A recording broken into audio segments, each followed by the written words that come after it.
Hey, what's going on, friends? My name is John Waldman. I'm a filmmaker based in New York, and today I want to talk about this new lighting fixture from ZHIYUN, the Cinepeer X100.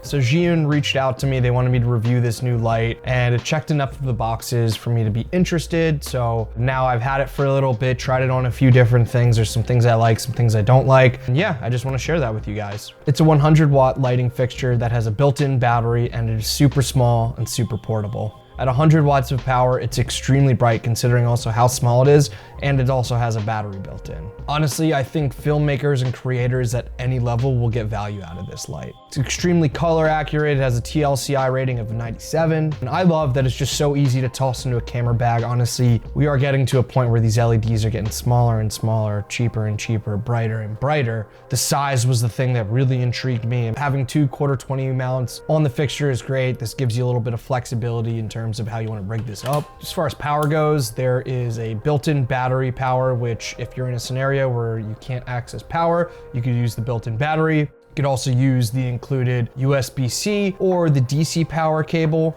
Battery charges via USB-C. If you just want to, plug it into a wall, you could use the included DC power. Talking about battery life, I did some testing on my own. I kept it at 100%, 5600 Kelvin. I got to 36 minutes and 10 seconds. The dish got a little bit warm, but it was nothing crazy. At 50% power, I also kept it at 5600. I got in about an hour and a half. Pretty dramatic difference when you lower the intensity. That is definitely something to keep in mind. I think when you consider how big the battery pack is, that's pretty solid. What I also did when I've used this a few times on set now, just because, I usually prefer to plug something in if I can, but again, sometimes you're in scenarios where you can't. Because it has USB-C, I would just pop it into a little power pack or even a V-mount that I have. If you plug your light into your V-mount, it's gonna just draw the power right from there, and then it'll switch to the battery power. From my testing, when the unit died, I wasn't able to turn it back on when plugged in with USB-C. The way I was able to get continuous power via USB-C was when the unit was already at full power. So I had it at full, plugged it in, kept it on, it ran for hours. So I'm gonna guess, I don't know what it would be like if it was at half power or whatever, but so yeah, it definitely needs a little bit of juice in there to power continuously via USB-C. So when you consider the fact that it is super bright, super small, portable, battery powered, all these things, the price is right. I think this is a great bang for buck. So as I mentioned, it has a ZY mount, which is great. ZHIYUN has a bunch of different modifiers. This light comes with a reflector diffusion dish. Because it's so bright, it's a little bit too harsh head on the face. I do have a softbox on there right now, so it still felt a little bit sourcey, so that's why I put up some diffusion. I think it looks pretty solid right now, and honestly guys, like, this was a pretty DIY setup. You could get, a cheap diffusion cloth on Amazon, rig this up, and now I have like a pretty solid key light right here, all things considered. So yeah, I would definitely recommend getting a softbox with this fixture for like interview stuff, talking head stuff. You want a soft light source, and because this fixture is so bright, you're gonna want to diffuse the light a bit. Definitely recommend getting a softbox, and I got the mini softbox. Do like pretty easy, just open and close. Even though what I did was I tried opening it like my Aperture softboxes one at a time, and I cracked one of the little arm thingies, so don't do that. You could also get an adapter to go from ZY mount to Bowens mount. So if you have a bunch of Bowens mount modifiers already, you could use them. There's an intelligent cooling system in this fixture, which is basically just a fan. The fan is nice, it's quiet. The fixture never gets too bright, so love that. That keeps the unit from overheating. I think this is aimed towards, maybe entry-level creators that want to get their feet wet with lighting, increase the production value of their videos. But honestly, as I said before, I think this light could be used at any level of production. There is a lot of value having a very small portable lighting fixture with so much output. I think it could be used in a variety of different applications. I could see this being really popular with wedding and event shooters, maybe just with that little reflector dish, putting it up top next to a DJ booth, next to the speaker. And, you could kind of like work through and get those nice lens flares. It could light up a big space, especially because it's so bright. And the majority of the time, those spaces are pretty dark. So you could probably even rock this, between 20 and 50% power. You might be golden all night. I've even been using this myself, creating big soft sources like this. And maybe it's still not the softest, but whatever. We're on YouTube. I'm not making a freaking movie here, but I've also used it for some product videos, some B-roll for some YouTube stuff. Brought it on a shoot, it was so easy to just toss in my bag. If you need a small, lightweight, battery-powered running gun option, I think you can't go wrong with this. I also think this would be a good use for a backlight. Obviously for this video, I wanted to show you what you can do with this output. We're only at about 70% output right now, and I'm not even plugged in, and this has been going for a while.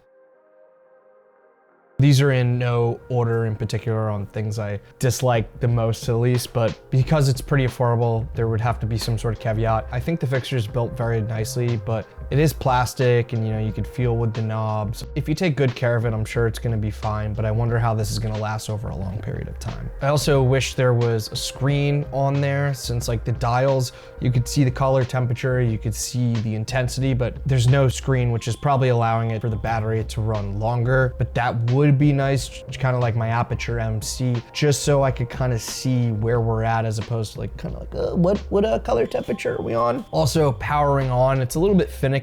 You have to you press the button once, the light comes on, and then you have to hold it again. And it honestly took me a while to figure that out, so I'm just letting you know now, and I will show you how to turn the fixture on. This is a biggie, no app. I don't know if they're gonna be making an app, but with my Nanlite and Aperture fixtures, I love being able to dial in settings right on my phone, so I don't have to leave my camera. As you saw, I was messing with that Amaran fixture back there, and whenever I'm on set, I just love having that flexibility of turning it on, turning it off, because let's say I've rigged this light somewhere where it's inconvenient to grab to where I would need a ladder or just take the whole thing down. Time is money. Again, I understand that this is a budget-friendly option and maybe the target market, that won't bother them, but as a professional cinematographer, as someone that works on set all the time, having an app would be nice. So maybe in the future, ZHIYUN, maybe you guys consider making an app for some of these lighting products. That would be great.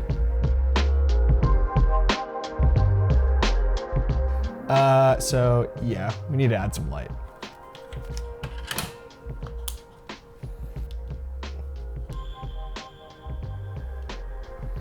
Oh my God. Well, that is way too bright and it looks sourcey. Let's get the softbox. It's still way too sourcey and bright. Probably the wrong color temperatures and everything. I've lowered it. Now that don't look half bad, but I want to make this softer because this is a little too harsh for my liking, so I'm trying to give it as much of an angle because we're kind of shooting head on. But right now what I want to do is soften this up. It's a bit of an overcast day. I was hoping for more natural light to kind of augment from that. So this is a cheap cloth. Essentially what I'm doing here is I've diffused the light. Now it's a lot softer, it needs a little bit more output, but by doing this, it creates a much bigger source. Okay, so that's better. Honestly, too warm. I'm gonna get some other light sources cooking back here. These just kind of help give little accents of light. So we're about 40% power. That don't look half bad. So now what I'm doing is just trying to move it as much to the side as possible. This way, we should be able to get a little more shape. Yeah, see, now we're getting a much nicer shadow over here. I feel like I'm popping a little bit more. Looks a lot better. Maybe let's try to get a little hair light going. Crappy old stands, but they get the job done. And so I'm gonna put this hair light at 1%. Right now it's at 3200. I'm trying to get some mixed color tones going. Put the grid on. This will give us better control of the light's spill, the egg crate. Fun with apps. Yeah, it's giving me like that nice little, you can see that little edge right there. A little bit on the hair. I think that's enough. I would like a little bit more separation of exposure from my face to the background. Let's set up some negative fill. This will help add some shadow to the side of my face, kind of giving more shape, a little more depth. You want to bring this in as close into frame without getting in. Okay, that looks pretty dang good. We have a grid for the softbox. I want to put that on and see if that does anything. A little We'll probably cut down the exposure a little bit. Put a little to the side. Okay. Nice.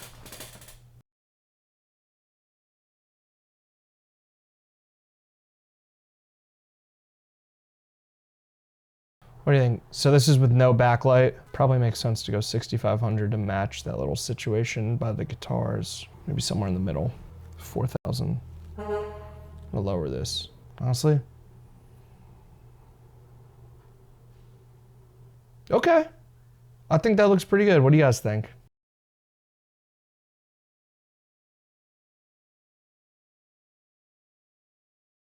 So essentially what we got here is we got the light right there. Put it through the diffusion. This is giving us a big soft source. Got the negative fill right here. Got a hair light. Just little background pops of light.